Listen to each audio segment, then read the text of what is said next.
Bonjour à tous, alors aujourd'hui petite recette au diable parce que j'ai mes amis parisiens qui débarquent et je sais qu'ils adorent l'agneau, donc du coup j'ai décidé de leur faire un petit agneau, donc j'ai pris deux souris, trois tranches de gigot, donc qui viennent à la fois de l'audoise des viandes et de la boucherie Mira.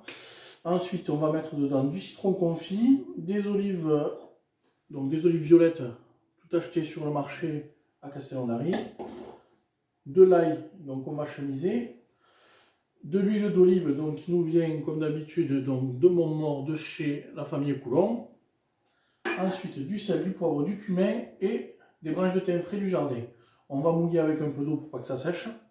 Voilà, alors on commence par disposer d'abord nos souris. On va d'abord mettre un petit peu d'huile d'olive au fond, pas la totalité, donc j'ai compté à peu près 10 centilitres d'huile d'olive.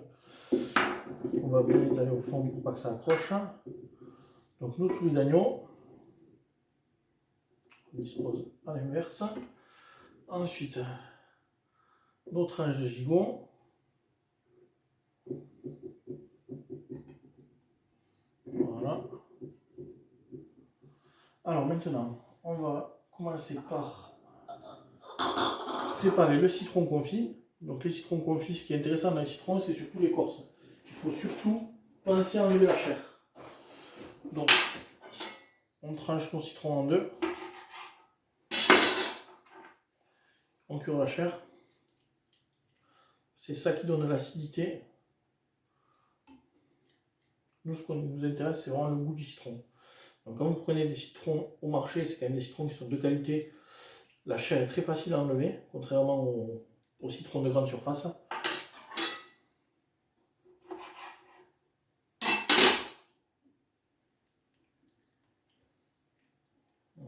Il suffit d'une petite cuillère. Ça s'enlève comme les kiwis.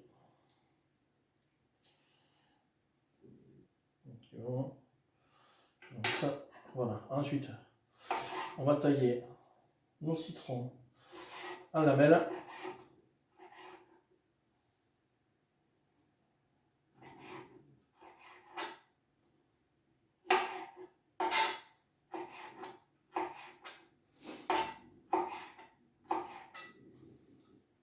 Donc deux citrons confits pour environ deux souris d'agneau et trois tranches de gigot. Quand même que ce soit parfumé. J'avais fait déjà une première recette à base de miel et de thym. Là, on va pas mettre le miel, on va enlever ce côté sucré. Par contre, on va mettre donc le citron confit qu'on va disposer un petit peu partout. Voilà. On ajoute nos olives. On les répartissant. Alors, les olives, quand même, lavez-les, parce qu'elles sont dans la saumure souvent, avant de les mettre dans le plat. Après, on va ajouter du cumin. Habituellement, j'ai du cumin qui arrive tout droit du Maroc, mais avec le confinement, j'ai pas eu le temps de voir la grand-mère, donc je suis un peu à sec. J'ai pris du cumin de supermarché. Maintenant, on sale un petit peu. Alors, faut pas vraiment pas trop saler parce que il faut savoir que le citron confit sont confits au sel, donc ils rendent énormément de sel. On dispose nos branches de thym par-dessus. Voilà, on répartit un petit peu partout. Du poivre.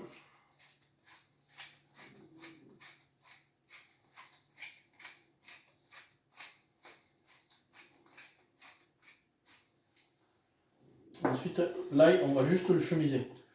Donc pour ça, l'idéal, c'est le marteau à crustacés qu'on trouve chez Ikea. Très pratique. Un coup de marteau sur la planche à découper.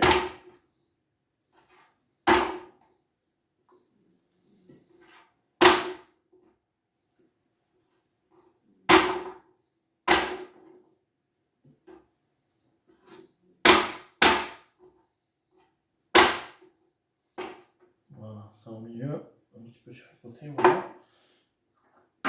On rajoute notre reste d'huile d'olive un petit peu dessus.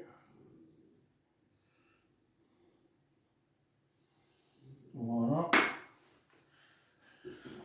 Donc, voilà le résultat final. du moins presque final, parce qu'il me reste juste à mouiller. Avec de l'eau, j'ai compté environ 500 ml, mais bon, on peut en mettre moins, c'est juste pour avoir une petite base de jus. Hop, voilà, j'en ai mis au final que 250. Je remouillerai au fur et à mesure de la cuisson, si besoin. Pour la cuisson, on met le four à chaleur tournante, donc à 160 degrés, pendant au moins 5 heures, en remuant, en retournant les pièces de viande, toutes les heures à peu près, voire 1h30. Allez, chaleur tournante, on départ à froid. Voilà.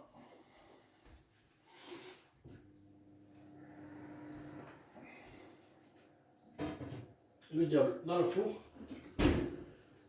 Et je sers ça donc soit avec de la semoule, soit on peut également faire des pâtes fraîches, mais bon, ça n'a pas le même rendu. Ou sinon, après, on peut émincer des courgettes, les faire revenir avec un petit peu de cumin, d'oignon nouveau et de cannelle pour ce côté un petit peu marocain. Et ça passe très bien. Voilà, bonne journée à tous, merci, au revoir.